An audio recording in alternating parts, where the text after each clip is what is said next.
die, like, you know, for gambling, like, and then you drop it. So you have 6 sides.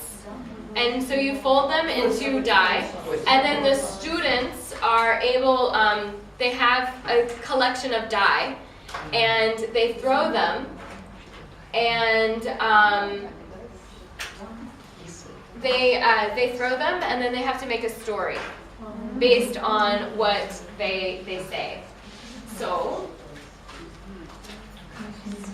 use dice with pictures on all 6 sides. Roll as many dice as you want. Look at the pictures on the top of the dice that were rolled.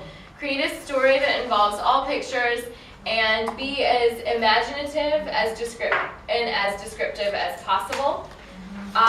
In terms of modifications, you can have students bring in images. They can write them themselves. They can draw them, or they can print them, so that you don't have to do that all, you know, collecting all the pictures. So that could be a homework assignment. Instead of rolling the dice, you can have them choose the pictures from a different pile.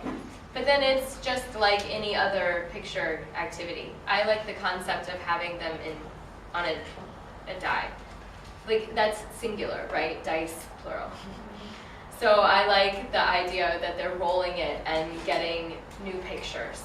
This is for kinesthetic students. Yeah, exactly. And it works for it would work for me. I'm totally kinesthetic. I'm a visual kinesthetic learner, so I'm like, yay, this is wonderful.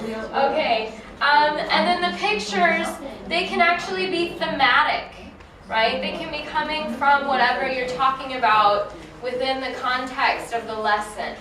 So it doesn't have to be random pictures that you find. It can be completely related.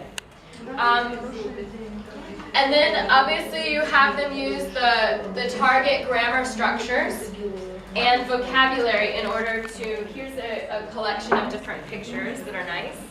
So take one and pass it back.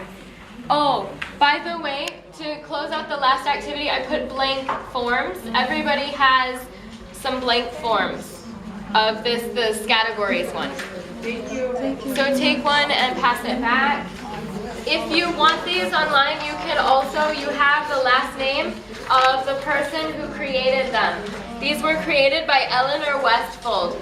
So you can go on the TESOL website that I showed you earlier and download these forms in a soft copy.